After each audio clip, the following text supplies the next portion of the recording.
ಕಲಬುರಗಿ ನಗರದಲ್ಲಿ ಏನು 55 ವಾರ್ಡ್ಗಳಿದ್ದಾವೆ. ಕಲಬುರಗಿ ನಗರದ 55 ವಾರ್ಡ್ಗಳಲ್ಲಿರ್ತಕ್ಕಂಥ ವಿದ್ಯುತ್ ಕಂಬಗಳಿಗೆ ವಿದ್ಯುತ್ ಕಂಬ ಮಹಾನಗರ ಪಾಲಿಕೆ ಮತ್ತು ಜೆಸ್ಕಾಂ ಅಡಿಯಲ್ಲಿ ಜೆಸ್ಕಾಂ ಅವರು ಹೇಳ್ತಾರೆ ಮಹಾನಗರ ಪಾಲಿಕೆಗೆ ನಾವು ಹಸ್ತಾಂತರ ಮಾಡಿದ್ದೇವೆ, ವಿದ್ಯುತ್ ಬಿಲ್ ಇರ್ಬೋದು, ಎಲೆಕ್ಟ್ರಿಕಲ್ ಇದು ಅವರು ನಿರ್ವಹಣೆ ಮಾಡ್ತಾ ಅಂತ ಹೇಳ್ತಾ ಇದ್ದಾರೆ. ನನ್ನ ಪ್ರಶ್ನೆ ಏನಿದೆ ಅಂದರೆ, 2 ತಿಂಗಳ ಹಿಂದೆ, ಸುಮಾರು 2 ತಿಂಗಳಾಗಿದೆ, ಒಂದು ಕೇಂದ್ರ ಬಸ್ ನಿಲ್ದಾಣದ ಎದುರುಗಡೆ ಒಂದು ಮಗು ಹೋಗಬೇಕಾದ್ರೆ ವಿದ್ಯುತ್ ಶಾಕ್ ತಗಲಿ ಅಲ್ಲೇ ಮೃತಪಟ್ಟಿದೆ. ಅದು ಒಂದು ಅಮಾಯಕ ಮಗುವಿನ ಜೀವದ ಜೊತೆ ಮಹಾನಗರ ಪಾಲಿಕೆ ಇರ್ಬೋದು ಮತ್ತು ಜೆಸ್ಕಾಂ ಸಿಬ್ಬಂದಿಗಳು ನೇರವಾಗಿ ಹೊಣೆಯಾಗಿದ್ದಾರೆ. ಅದನ್ನು ಹೊರತುಪಡಿಸಿ ಈಗ 1 ತಿಂಗಳೂ ಆಗಿಲ್ಲ, ಒಬ್ಬ ತಾಯಿ ಮತ್ತು ಬುದ್ಧಿಮಾನ ಮಗುನ ಶಾಲೆ ವ್ಯಾನಲ್ಲಿ ಬಿಡಬೇಕಾದ್ರೆ ಮುಖ್ಯ ರಸ್ತೆಯಲ್ಲಿ, ಅದು ಮೋಹನ್ ಲಾಲ್ ಎದುರುಗಡೆ ಮುಖ್ಯ ರಸ್ತೆಯಲ್ಲಿ ಕೆಳಗಡೆ ಬಿದ್ದಂಥ ವಿದ್ಯುತ್ ತಂತಿ ತಗಲಿ ಅವರು ಜೀವನ ಮರಣ ಜೊತೆ ಅವರು ಆಸ್ಪತ್ರೆಯಲ್ಲಿ ಅಡ್ಮಿಟ್ ಇದ್ದಾರೆ. ಇಷ್ಟೆಲ್ಲ ಇದ್ರೂ ಕೂಡ ಮಹಾನಗರ ಪಾಲಿಕೆ ಆಗಿರ್ಬೋದು ಮತ್ತು ಜೆಸ್ಕಾಂ ಅಧಿಕಾರಿಗಳು ಕಣ್ಣು ಮುಚ್ಚಿ ಕೂತಿದ್ದಾರೆ.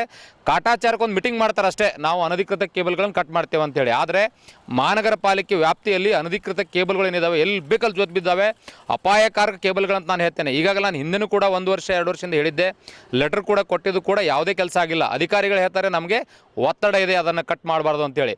ಯಾವುದೇ ಕಂಪ್ನಿ ಇರಲಿ ಅದು ಟ್ಯಾಕ್ಸ್ ಕೂಡ ಕಟ್ಟಿಲ್ಲ, ಕೆಲವೊಂದು ಟ್ಯಾಕ್ಸ್ ಕಟ್ಟಿದರೆ ಅನಧಿಕೃತವಾಗಿ ಹಾಕಿರ್ತಾರೆ, 1 ಕಟ್ಟಿರ್ತಾರೆ 10 ಹಾಕಿರ್ತಾರೆ. ಆದರೆ ಮಹಾನಗರ ಪಾಲಿಕೆಯವರು ಫೋಟೋ ತೆಗೆದಿದ್ದಾರೆ, ಎಲ್ಲನೂ ಅದು ಸರ್ವೆ ಕೂಡ ಮಾಡಿದ್ದಾರೆ ಎಷ್ಟು ಅನಧಿಕೃತ ಇದೆ ಅಂತ ಹೇಳಿ. ಇಲ್ಲಿ ಕೋಟ್ಯಾಂತರ ರೂಪಾಯಿ ತೆರಿಗೆ ವಂಚನೆ ಕೂಡ ಆಗಿದೆ. ಆದರೆ ಇವರು ಹಾಕಬೇಕಾದ್ರೆ ಅದು ನಿಯಮ ಪಾಲಿಸಿಲ್ಲ. ನೋಡಿ ಎಲ್ಲಿ ಬೇಕಲ್ಲಿ ಜೋತ್ ಬಿದ್ದಿದೆ ಅಪಾಯಕಾರಿ ಕೇಬಲ್ಗಳು. ಅಲ್ಲಿ ವಾಹನಗಳು ಸಾವಿರಾರು ವಾಹನ ಓಡಾಡ್ತವೆ, ಶಾಲಾ ವಾಹನಗಳು, ಮಕ್ಕಳು ಓಡಾಡ್ತವೆ, ವಯೋವೃದ್ಧರು ಓಡಾಡ್ತಾಳೆ, ಪ್ರಾಣಿಗಳು ಕೂಡ ಓಡಾಡ್ತವೆ. ಆದರೂ ಕೂಡ ಇವರು ಜೆಸ್ಕಾಂ ಅವರಾಗಿರ್ಬೋದು ಮತ್ತು ಪಾಲಿಕೆಯವರಿಗೆ ಜನರ ಜೀವದ ಬಗ್ಗೆ ಯಾವುದೂ ಕಾಳಜಿ ಇಲ್ಲ, ಜೀವದ ಜೊತೆ ಆಟ ಆಡ್ತಾ ಇದ್ದಾರೆ ಅಂತ ನಾನು ಹೇಳ್ತೀನಿ.